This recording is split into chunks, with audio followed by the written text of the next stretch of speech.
नमस्कार शेतकरी बंधूंनो, मी राजेश डवरे, कीटकशास्त्रज्ञ, कृषी विज्ञान केंद्र करडा, वाशिम.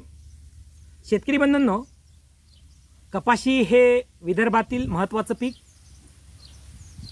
वाशिम जिल्ह्यामध्ये सुद्धा जवळपास 18 ते 22 हजार हेक्टरच्या दरम्यान या कपाशीचा पेरा आहे. आणि अलीकडील काही काळामध्ये विशेषतः 2015-16 पासून आपल्याला कपाशीमध्ये गुलाबी बोंडअळीचा प्रादुर्भाव तीव्र स्वरूपात आढळून येऊन राहिला. तर या कपाशीवरील गुलाबी बोंडअळी संदर्भामधला जो संदेश आहे तो मी आपल्यापर्यंत व्यवस्थापनासंदर्भातला जो संदेश आहे तो आपल्यापर्यंत पोहोचवण्याचा प्रयत्न करणार आहोत. शेतकरी बंधूंनो, कपाशीवरील गुलाबी बोंडअळी ही महत्त्वाची घातक कीड आहे आणि हिच्या संदर्भामध्ये जेव्हा मी तुम्हाला काही गोष्टी सांगण्याचा प्रयत्न करून आलो तर सुरुवातीला ही कीड फरदडीची कपाशीवरील कीड म्हणून ओळखल्या जातो. परंतु अलीकडील काही काळात हिचा प्रादुर्भाव जे आहे आपल्याला जुलैच्या पहिल्या आठवड्यामध्ये किंवा दुसऱ्या आठवड्यापासून दिसून राहिलेला आहे. तर हिची जी अंडी आहेत या गुलाबी बोंडअळीची ही आकारानं चपटी, लंबगोल आणि 1 मिलीमीटर लांब असतात आणि रंगानं मोत्यासारखी असतात आणि चमकतात. ती पांढरी पृष्ठभाग आणि जो असतो यांचा तो खरबडीत असतो आणि अंडी सुरुवातीला हिरवट रंगाची असतात आणि एकदा का पक्व झाली ही अंडी की मग ती साधारणतः लालसर किंवा नारंगी होतात. शेतकरी बंधूंनो, गुलाबी बोंडअळीची जी अळी आहे ती अंड्यातून जेव्हा निघते तेव्हा लहान साधारणतः 1 मिलीमीटर लांब असते आणि पांढऱ्या रंगाची असते ती. शेतकरी पण नंतर जसं जसं ती मोठी होत जाते तिचं डोकं तपकिरी असते आणि पूर्ण वाढ झालेली जी अळी आहे साधारणतः 11 ते 13 मिलीमीटर लांब लंब गोलाकार असते आणि पांढरी असते. प्रत्येक वलयावर, या पांढऱ्या वलयावर तिचा गुलाबी पट्टा असतो आणि नंतर ती पुढे गुलाबी दिसते म्हणून आपण शेंद्री किंवा गुलाबी बोंडअळी असं म्हणतो. हा जो काही मी म्हटलं गुलाबी पट्टा पुढे शरीरावर संपूर्ण पसरतो आणि त्यामुळेच ती गुलाबी दिसते. कोष जे असतात ते लालसर तपकिरी 8 ते 10 मिलीमीटर लांब असतात आणि ते कधी कधी बोंडात असतात आणि जमिनीत सुद्धा कोष असतात. तर पतंग जे आहे तिचे हे 8 ते 9 मिलीमीटर लांब आहेत, करड्या तपकिरी रंगाचे आहेत आणि समोर पंखावर काळे पट्टे असतात. त्याचे मागील पंख जे असतात ते रुपेरी करडे असतात आणि कडांना झालर असते याची. आता शेतकरी बंधूंनो, ही जी आहेत याच्यामध्ये मी तुम्हाला याच्या संदर्भामध्ये जे काही नुकसान सांगतो ते लक्षात घ्या की सुरुवातीला जेव्हा आपण जर कपाशीची पूर्व मान्सून कपाशीची लागवड जर केलेली असेल तर हिचा प्रादुर्भाव आपल्याला तीव्र स्वरूपात ताबडतोब दिसतो. म्हणजे जुलैमध्ये तिला खाद्य वर्षभर मिळत राहते. तर सुरुवातीला जी फुलं येतात त्या फुलाला डोमकळी झालेली जर का दिसली तर समजून जायचं की गुलाबी बोंडअळीचा प्रादुर्भाव सुरू झालेला आहे. डोमकळीचा अर्थ आहे न उमललेली गुलाबाची कळी आणि अशा डोमकळीमध्ये हमखास आपल्याला ही गुलाबी बोंडअळी जी आहे ती आढळत असते. अंड्यातून निघालेली ताबडतोब सुरुवातीला काय करते तर पाते, पानं, कळ्या, फुलं आणि नंतर मोठं झालं की बोंडाला छिद्र करून ती आत जाते आणि प्रादुर्भावावस्था जर मी जसं म्हटलं की फुलं जर असतील तर डोमकळीसारखे झालेली दिसतात.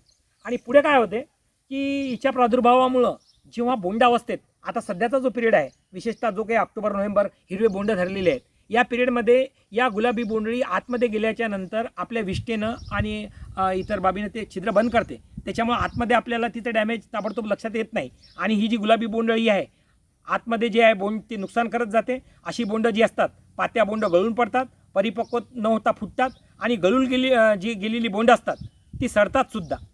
आणि एकदा का आत जसं मी म्हटलं की अळी आत शिरली की मग ती आपल्याला लक्षात येत नाही ती की बाबा आतमध्ये अळी आहे का. तर या बोंडावर या अळीचा प्रादुर्भाव जर झाला तर बोंडातील ती बिया खाते आणि एक अळी जवळपास 1 ते 5 बिया खाते. त्याबरोबर जी अळी आहे ही रुईसुद्धा कतरून खाते. तर एवढा तीव्र प्रादुर्भाव जे आहे प्रादुर्भावग्रस्त जर बोंडाचं जे आहे ते वाढ खुंटते, बोंड पूर्णपणे उमलत नाहीत आणि मोठ्या प्रमाणात नुकसान जे आहे ते शेतकरी बंधूंनो या किडीमुळे होते. तर मग आता आपण शेतकरी बंधूंनो मी या ठिकाणी संदेश देईल की आपण शेतामध्ये जा, वेळोवेळी सर्वेक्षण करा. त्या अगोदरही सुरुवातीला आपण जी नियोजनात्मक बाबी म्हणतो 150 ते 160 दिवसात परिपक्व होणारे कपाशीचे अर्ली ड्युरेशन व्हेरायटीची लागवड करणं, पूर्व मान्सून कपाशीची लागवड टाळणं, त्यानंतर आपण लागवड करताना रेफ्युजी लावणं, या सर्व बाबीचं नियोजन अगोदर करावं लागतं असते. आणि आपण असंही म्हणतो की कपाशी लागवड करत असताना काही नियोजनात्मक बाबी जर पाळल्या तर पुढे जसं मी म्हटलं की पूर्व मान्सून कपाशी लागवड टाळली, आपण रेफ्युजीची लागवड केली 20% शरणागत पट्ट्याची, कमी कालावधीचे वाण जर वापरले तर आपल्याला प्रतिबंध बऱ्याच प्रमाणात मिळतो या अळीचा.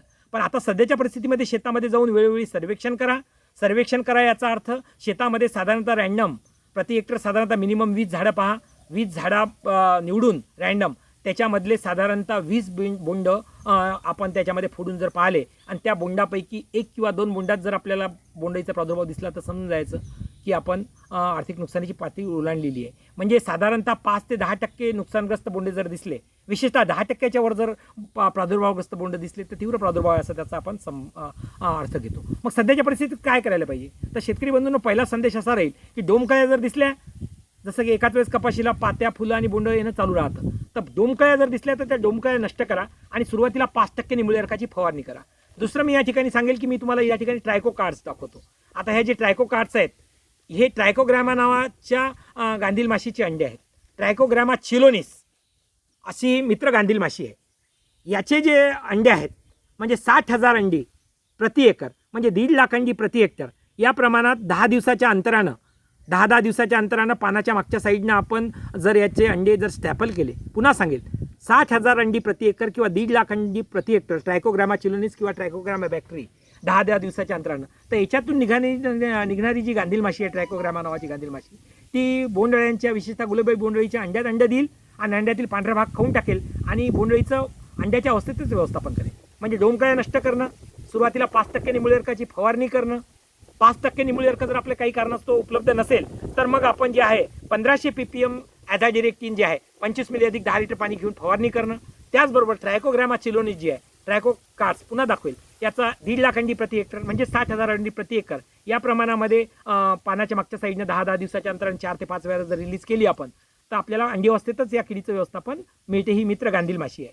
शेतकरी बंधूंनो, याबरोबर मी तुम्हाला असं सांगेल की ताबडतोब शेतामध्ये जे कामगंध सापळे जे आहेत ते आपण वापरणं गरजेचं आहे. आता कामगंध सापळे जे आहेत, या ठिकाणी मी कामगंध सापळा दाखवील. याचं झाकणसुद्धा तुम्हाला दिसेल आणि या ठिकाणी तुम्हाला सापळासुद्धा दिसेल. शेतकरी बंधूंनो, हे जे आहेत हे आहेत कामगंध सापळे. आता या ठिकाणी हा कामगंध सापळा दिसतोय. या कामगंध सापळ्याला हे झाकण आहे. हे झाकण आपल्याला उघडते. या झाकणामध्ये आपण वापरत असताना त्याच्यामध्ये एक ल्यूर किंवा गोळी वापरायची.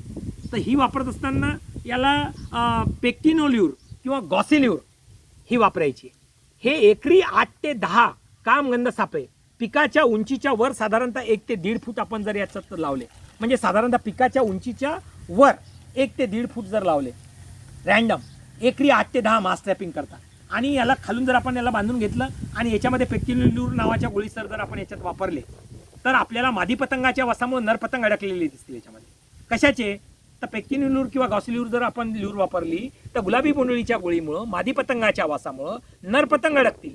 आणि हे जे नरपतंग आहेत या गुलाबी बोंडअळीचे, हे आपण दररोज साधारणतः आपण याच्यातले पतंग काढून रॉकेल मिश्रित पाण्यात टाकून त्यांचा जर नाश केला तर या पतंगाचं मादी पतंगाशी जे होणारं मिलन आहे ते टळेल आणि पुढे होणारं प्रजनन टळेल आणि त्यामुळे आपोआपच आपल्याला गुलाबी बोंडअळीचा मोठ्या प्रमाणात प्रतिबंध मिळेल आणि व्यवस्थापन मिळेल. त्याचबरोबर 8 ते 10 नरपतंग सतत 2 ते 3 दिवस या सापळ्यात जर आपल्याला आढळले तर समजून जायचं की आपण याच्यामध्ये व्यवस्थापन योजना सुद्धा करायची आहे. तर बघा शेतकरी बंधूंनो, पुन्हा सांगतील मी आपल्याला की डोमकळ्या काढा, ट्रायको कार्ड्स वापरा, त्याच्यानंतर 5% निंबोळी अर्काचा जे आहे ते वापर करा, कामगंध सापळ्याचा वापर करा आणि 1500 जर आपल्याकडे निंबोळी अर्क नसेल तर ॲझाडिरेक्टिन 1500 ppm निमार्क जे आहे त्याचा आपण वापर जे आहे 25 मिली अधिक 10 लिटर पाणी या प्रमाणात करू शकता. आणि जसं मी म्हटलं की शेतात जा, शेतात गेल्यानंतर आपल्याला गुलाबी बोंडअळीच्या संदर्भात जर आपल्याला काही प्रादुर्भाव दिसत असेल, साधारणतः 5% पर्यंत प्रादुर्भावग्रस्त जर बोंड दिसत असतील, म्हणजे आपण साधारणतः 20 बोंड जर फोडून पाहिली आणि त्याच्यापैकी साधारणतः आपल्याला 1 किंवा 2 बोंड जर प्रादुर्भावग्रस्त आढळली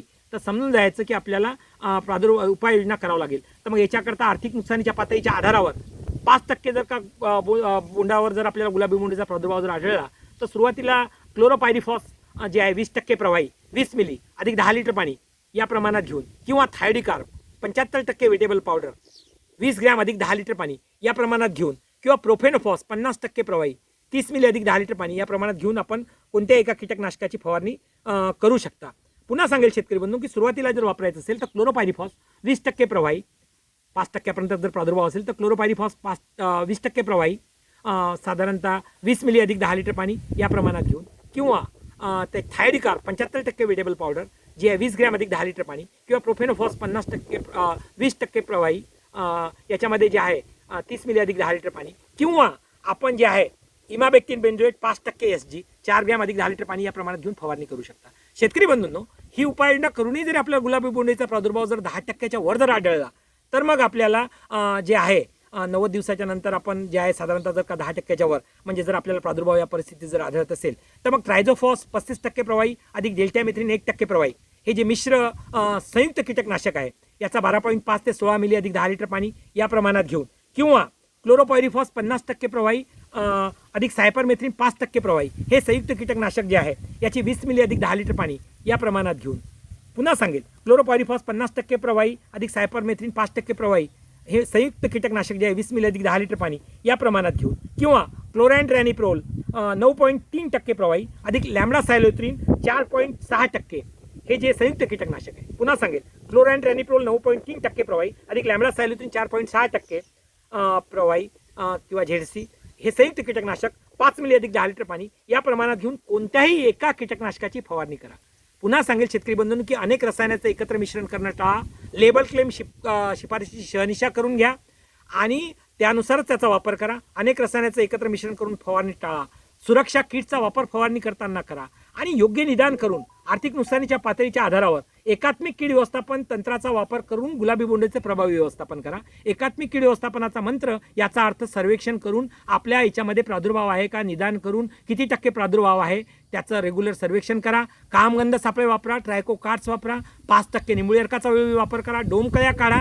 सुरुवातीला 1500 ppm निमार जर निंबोळी अर्क नसेल तर त्याचं 25 मिली अधिक 10 लिटर पाणी वापरून फवारणी करा आणि आर्थिक नुकसानीच्या पातळीच्या आधारावर जे लेबल क्लेम शिफारसीत कीटकनाशके या ठिकाणी काही उल्लेख केले त्याची शहानिशा करून योग्य प्रमाणात त्याचा वापर करा. वापर करताना कीटकनाशकाचा सुरक्षा किटचा वापर करा. अनेक रसायनाचे एकत्र मिश्रण करणं टाळा आणि प्रभावीपणे किडींचं व्यवस्थापन या गुलाबी बोंडअळीचं करा. धन्यवाद. नमस्कार.